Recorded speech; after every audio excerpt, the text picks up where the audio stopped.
తణుకు పట్టణ police station.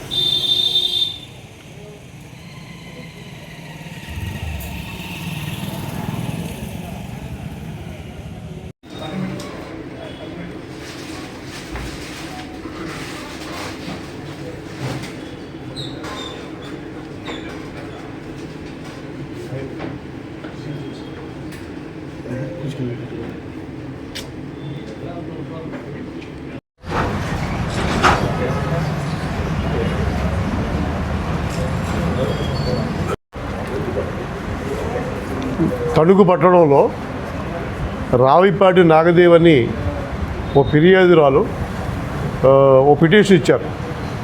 అది భీమవరం కలెక్టరేట్లో పిటిషన్ ఇచ్చారు. ఏమనంటే జక్కంశెట్టి మావుల్డేశ్వరరావు గారు మరియు నలుగురు తనకేదో ఉద్యోగం ఇప్పిస్తారని, డబ్బులు తీసుకున్నారని, తనను మోసం చేశారని కంప్లైంట్ ఇచ్చారు. ఆ కంప్లైంట్ తణుకు పోలీస్ స్టేషన్కి రావడం జరిగింది. తణుకు టౌన్ పోలీస్ స్టేషన్లో అది crime number 280/2025 under section 318 class 4, 351 class 2, 79 red with 3 class 5 BNS అంటే 420, 506 రెడ్ విత్ 34 కింద IPCలో చెప్తే ఆ సెక్షన్ కింద ఎఫ్ఐఆర్ నమోదు చేయడం జరిగింది. యాక్చువల్గా వాస్తవానికి ఆ మావుల్డేశ్వరరావు ఏసీబీ దగ్గరికి వచ్చాడు. ఏలూరు ఏసీబీ కార్యాలయానికి వచ్చి అతను చెప్పింది ఏంటంటే వాళ్ళు యాక్చువల్గా వడ్డీకి డబ్బులు తీసుకుని ఇచ్చారని, వడ్డీ కడుతూ వచ్చారని, వారి ఆర్థిక ఇబ్బందుల వల్ల ఆ డబ్బులు కట్టలేకపోతే వారు ఏదో ఉద్యోగం ఇప్పిస్తున్న మోసం చేసి డబ్బులు తీసుకున్నట్టుగా రాంగ్ కంప్లైంట్ ఇచ్చినట్లు, దాని మీద తణుకు పట్టణ పోలీస్ స్టేషన్ వాళ్ళు ఎఫ్ఐఆర్ కట్టినట్లు ఆ విధంగా మాకు చెప్పాడు. ఆ తర్వాత 41 CRPS కూడా ఇవ్వడం జరిగిందని కూడా చెప్పాడు.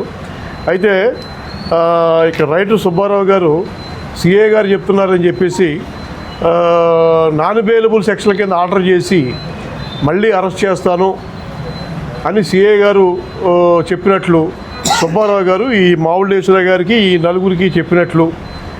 సో నాన్ అవైలబుల్ సెక్షన్ కింద ఆర్డర్ చేసి మళ్ళీ అరెస్ట్ చేస్తారు అనే భయంతో మా దగ్గరికి రావడం జరిగింది.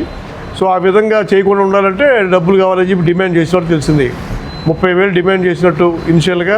తర్వాత వాళ్ళు మాట్లాడుకుంటే 20,000 సిఏ గారికని, 5,000 రైటర్ గారికని ఒప్పందం కుదిరినట్టుగా ఇదంతా కూడా రైటర్ సుబ్బారావు గారు చెప్పినట్టే చెప్పాడు మాకు. సో సిఏ గారు రైటర్ సుబ్బారావు గారు చెప్పినట్టు, రైటర్ సుబ్బారావు గారు ఏమో ఈ చెప్పినట్లుగా మాకు చెప్పారు. సో మేము ఆ విధంగా నిన్నే కంప్లైంట్ తీసుకున్నాము. వెరిఫికేషన్ కూడా చేయడం జరిగింది. వెరిఫికేషన్ చేసి ఎఫ్ఐఆర్ ఇష్యూ చేయడం జరిగింది. సో ఈరోజు ఆ డబ్బులతో ఆ ఫిర్యాదు వచ్చి ఇస్తే ఆయన యాక్సెప్ట్ చేశారు. సో అవన్నీ 25,000 రూపాయలు సుబ్బారావు గారి దగ్గర సీజ్ చేయడం జరిగింది. సో తదుపరి మేము దర్యాప్తు చేసుకుంటాం. ఎవరైనా సరే లంచం డిమాండ్ చేస్తే ప్రజలు ఎవరైనా కూడా ఏలూరు ఏసీబీ కార్యాలయానికి నిర్భయంగా మా కంప్లైంట్ చేసుకోవచ్చు. ఆ విధంగా కంప్లైంట్ చేసుకుంటే ఖచ్చితంగా చర్యలు ఉంటాయి. నా మొబైల్ నెంబర్ వచ్చి 9440446157 నా mobile number. DSP ACB Eluru range Eluru. తర్వాత టోల్ ఫ్రీ నెంబర్ కూడా ఉంది 1064. సో ఏలూరు జిల్లాలో కానీ ఇటు నరసాపురం జిల్లాలో కానీ ఎవరైనా ప్రభుత్వ అధికారులు కనుక ఏదైనా పని చేయడానికి డబ్బులు డిమాండ్ చేస్తే, లంచం డిమాండ్ చేస్తే మరి తక్షణమే ఏలూరు ఏసీబీ కార్యాలయానికి వచ్చినట్లయితే మేము తప్పనిసరిగా యాక్షన్ తీసుకుంటాం. ప్రజలకు న్యాయం చేయడం జరుగుతుంది. సరే, ఈ కేసులోకి ఎవరన్నా ఇంక్లూడ్ చేస్తున్నారండి?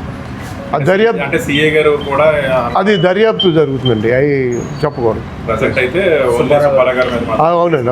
అవును.